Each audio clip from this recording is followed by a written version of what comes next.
नमस्कार दोस्तों, स्वागत है आपका न्यूज 80 पर। मैं हूं आपके साथ राहुल राणा। दोस्तों, यूपी में पंचायत चुनाव कब होंगे, ये सवाल आपके जहन में भी है और आज हर क्षेत्र के लोगों के जहन में ये सवाल खड़ा हो रहा है। इसका जवाब जरूर सरकार के पास हो सकता है, लेकिन अभी ना तो कोई सरकार का मंत्री इस बात को बताने के लिए तैयार है। ओपी राजभर को छोड़ दीजिए अगर, क्योंकि वो लगातार दावा कर रहे हैं कि समय पर चुनाव होंगे, लेकिन चुनाव कब होंगे, किस महीने में होंगे, ये अभी वो भी जो है साफ नहीं बता पा रहे। अभी उत्तर प्रदेश में कैबिनेट की बैठक हुई थी, जिसमें ओपी राजभर ने दावा किया था कि चुनाव में जो चुनाव होंगे उसके लिए कैबिनेट में चर्चा होगी और उसके बाद जो है उत्तर प्रदेश के चुनाव की तारीखों का साफ पता लगेगा। बैलेट पेपर छप चुके हैं, मत पर जो है जा चुके हैं जिलों में। ये तमाम चीजें ओपी राजभर के बातों से निकलकर सामने आई, लेकिन संशय सबसे ज्यादा जो है वो है जो चुनाव लड़ने के लिए तैयारी कर रहे हैं जिला पंचायत की, प्रधानी चुनाव की। वो इस बात को लेकर संशय में है कि आखिर चुनाव कब होंगे और वो इसके लिए किस तरह की तैयारी करे।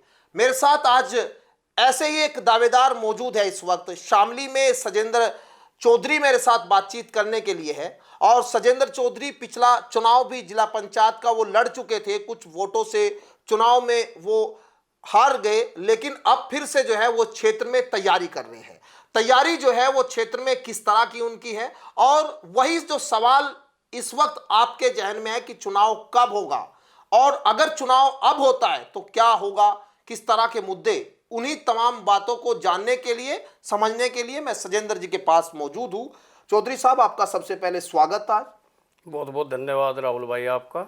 और सवाल मेरा यही चौधरी साहब कि कम आपके पास में कोई जानकारी है चुनाव कब होंगे? अभी तो सब कंफ्यूज की स्थिति में है राहुल भाई, और अभी कोई स्पष्ट नहीं हो पाया सरकार की तरफ से भी। कभी राजभर जी का बयान आ जाता है भाई चुनाव अपन तय समय पर होंगे, पर ऐसा लग नहीं रहा। महसूस ही हो रहा कि भाई थोड़ा बहुत शायद लेट होंगे चुनाव। अब उस स्थिति में आप खुद को कितना तैयार समझ रहे हैं कि अगर चुनाव समय से कुछ दूर होते हैं, 2027 के बाद भी चर्चाएं अक्टूबर नवंबर लोग भी दिखाई देती है, आप किस तरह की तैयारी में हैं? नहीं, हम तो अपनी तैयारी में पूरी हैं। हम तो इसलिए हैं कि भाई हमें तो ये था कि भाई चुनाव अभी होगा, इसलिए हम पूरे तैयार हैं चुनाव के लिए। और अगर लेट भी होंगे तो और अच्छा है भाई, हमें समय मिलेगा अपने लोगों से मिलने का, संपर्क करने का, उनसे बातचीत करने का, तो और अच्छा है, लोगों से संपर्क होगा। एक सवाल मेरा फिर वही आपसे ये भी है कि आप थोड़ा सा अगर क्षेत्र के लोगों को अपने बारे में बताएं, आपका विजन क्या है, आप क्यों राजनीति में आए और क्या करना चाहते हैं चुनाव जीत कर भी? राहुल भाई, राजनीति में हमारा कोई नया नहीं है। हम जो है, हमारा जो परिवार है ये पहले से ही लोगों की सेवा करता है अपने क्षेत्र की। हमारे भाई जो भी परिवार के बड़े रहे हैं वो कुछ न कुछ उन्होंने समाज में अपना योगदान दिया है। परिवार में अगर हम बात करें तो हमारे जो ताऊ जी थे, पहले तो ये मान लो कि भाई प्रधानी में गांव में प्रधान होते आए, कुछ ताऊ जी, कभी चाचा जी, बाबा जी, सभी ने गांव की सेवा करी। और ताऊ जी हमारे देवेंद्र जी थे, वो डायरेक्टर हुए। हमारे ताऊ जी के लड़के हरिंदर सिंह वो डायरेक्टर हुए गन्ना समिति के। मेरे पिताजी डायरेक्टर हुए। मेरे ताऊ जी सरपंच हुए न्याय पंचायत के। तो हमारे परिवार पे आज तक कोई भ्रष्टाचार का कोई आरोप नहीं लगा सकता, गांव में ना गुआंढ में। और हम पूरे अपने गांव और जितने भी नज़दीक के गांव हैं उनका सबका बड़ा सम्मान और उनकी सब रेस्पेक्ट करते हैं बहुत अच्छे से। वो भी हमारे से बड़ा लगाव करते हैं। तो हमारा तो ये है कि हम समाज में बने रहें और समाज की सेवा कर सकें। खाली सेवा के हिसाब से हम चुनाव लड़ते हैं। अब आपने कहा कि जो बड़े करते आए उस लाइन को आप आगे बढ़ाना चाहते हैं, समाज के लिए आप समर्पित है आपकी। मैं जगह जगह देख रहा था बड़े होल्डिंग भी अब लगने शुरू हो गए। भाई सजेंद्र चौधरी, वार्ड नंबर 19। अब चुनाव बहुत दूर है, लेकिन क्या आपको नहीं लगता कि जो चुनाव में देरी हो रही है इससे आपके ऊपर जेब का खर्च भी बढ़ रहा होगा? थोड़ा उन लोगों के साथ में जो तालमेल लंबे समय तक बनाए रखना, उसकी भी कहीं ना कहीं थोड़ी बहुत दिक्कतें। हमारा क्षेत्र जो है राहुल भाई, ये वार्ड 19, ये बड़ा मान सम्मान का क्षेत्र है। खर्चे की इसमें कोई ऐसी बात नहीं है कि मैं यूँ कह दूँ कोई एक्स्ट्रा हमारे से कोई खर्चा करवा रहा है, कैसा भी कर रहा। ये तो सम्मान के भूखे है। थोड़ा बहुत तो चुनाव में चलो पड़तला होता है, खर्च वर्च थोड़ा बहुत तो होता ही है जब चुनाव लड़ते हैं, पर ऐसा नहीं है। बड़ा सम्मानित क्षेत्र है और ये सब सम्मान के भूखे हैं और सम्मान में हम इनके कहीं कोई कमी नहीं आने देते। तो ये जो चुनाव है, मतलब विकास की राजनीति की सभी लोग बात करते हैं। आप किस तरह के मुद्दे आपके दिमाग में है कि मैं अगर जीत कर आता हूं क्या करूंगा?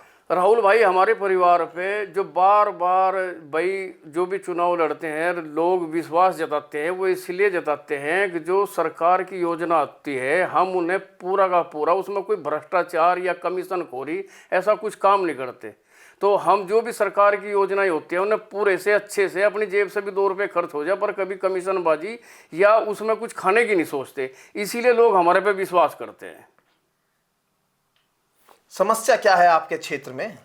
हमारे क्षेत्र में समस्या तो भाई किसानों की समस्या है, ज़्यादातर तो किसानों की है, सड़क रास्ते हैं, बस यही ज़्यादातर समस्या यही रहती है।